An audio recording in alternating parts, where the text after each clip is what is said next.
Muy buenos días, mi nombre es Génesis. El día de hoy les hablaré sobre el conflicto de Crimea en el año 2014.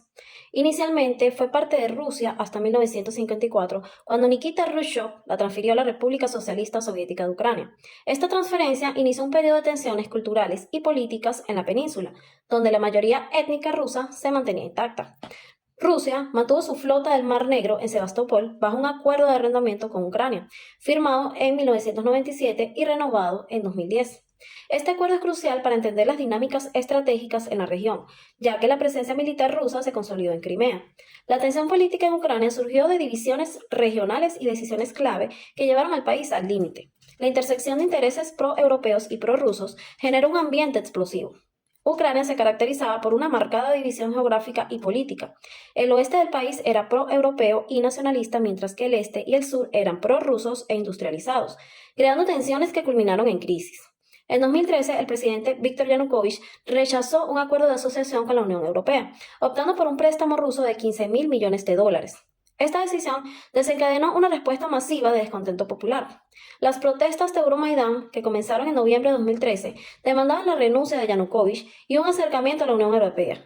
La violenta represión en febrero de 2014 resultó en más de 10 muertos, intensificando la crisis política. La crisis de Crimea en 2014 marcó un punto decisivo en la historia de Ucrania, llevando a un cambio radical en su gobierno y desatando la intervención rusa en la región. Entre noviembre de 2013 y febrero de 2014, las protestas masivas en Kiev exigieron la renuncia del presidente prorruso Viktor Yanukovych. Tras una violenta represión que resultó en más de 100 muertos, Yanukovych huyó a Rusia el 21 de febrero del 2014, siendo destituido por el Parlamento ucraniano al día siguiente. A partir del 23 de febrero de 2014, comenzaron manifestaciones prorrusas en Crimea. El 27 de febrero, soldados rusos sin insignias tomaron el control de instalaciones claves, incluyendo el Parlamento de Crimea, donde se formó un nuevo gobierno prorruso liderado por Sergei Aksionov. El 16 de marzo de 2014 se realizó un referéndum en Crimea bajo condiciones muy cuestionadas, donde se reportó un 97% de apoyo a unirse a Rusia. La votación estuvo marcada por la ausencia de observadores internacionales y la presencia militar rusa, lo que llevó a la comunidad internacional a desestimar su validez. El 27 de febrero, soldados rusos sin insignias, conocidos como hombres verdes, ocuparon el Parlamento de Crimea y los aeropuertos, consolidando el control militar ruso en la península. Tras la ocupación, los hombres verdes facilitaron la instalación de un gobierno prorruso liderado por Sergei Aksionov, quien declaró poder de facto sobre Crimea. El 1 de marzo, el Parlamento ruso autorizó a Vladimir Putin a usar tropas en Ucrania, argumentando la necesidad de proteger a los rusohablantes en el país, legitimando así la intervención militar. El referéndum en Crimea, celebrado el 16 de marzo de 2014, fue una decisión clave que marcó la anexión de la península a Rusia y sus implicaciones internacionales. La pregunta formulada a los votantes fue si deseaban unirse a Rusia o recibir mayor autonomía dentro de Ucrania. Esta consulta se produjo en un contexto de tensiones políticas y ocupación militar rusa, lo que suscitó dudas sobre su legitimidad. El referéndum arrojó un resultado oficial de 97% a favor de unirse a Rusia. Sin embargo, el proceso fue criticado por la falta de observación internacional y la coerción ejercida durante la votación, lo que cuestionó su validez democrática.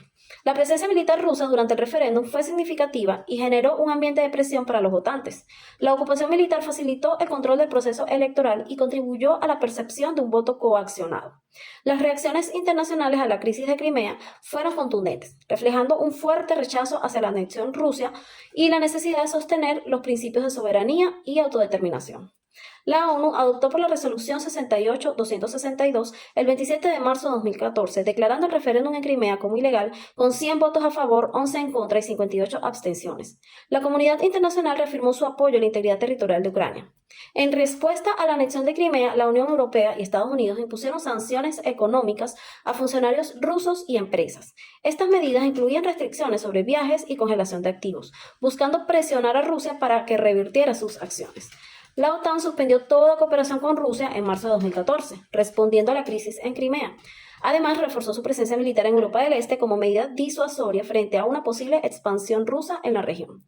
La crisis de Crimea desencadenó una serie de eventos que llevaron a la guerra en el Donbass y a un impacto severo en la península, así como a la represión de disidentes en ambos territorios. La guerra en el Donbass comenzó en abril de 2014, cuando grupos prorrusos en Donetsk y Lugansk declararon repúblicas populares. A pesar de la negativa de Rusia a reconocer participación directa, se confirmó su apoyo logístico y el envío de armamento a estos grupos. La crisis trajo severos efectos en Crimea, incluidas sanciones y bloqueos económicos. Ucrania cortó el suministro de agua y electricidad, mientras que Rusia inició la construcción del puente de Kerch para subsanar estos problemas. Con la anexión, los tártaros de Crimea y los activistas pro-ucranianos enfrentaron severas represalias con censura de medios y arrestos. La represión se intensificó, impidiendo la expresión de disidencia y exacerbando la tensión en la región. La crisis de Crimea en 2014 marcó un giro decisivo en las relaciones entre Rusia y Occidente, con repercusiones geopolíticas a largo plazo. Crimea sigue siendo un territorio en disputa, con una fuerte presencia militar rusa y represión de disidentes. La comunidad internacional sigue considerando la anexión como ilegal, lo que complica aún más la situación geopolítica.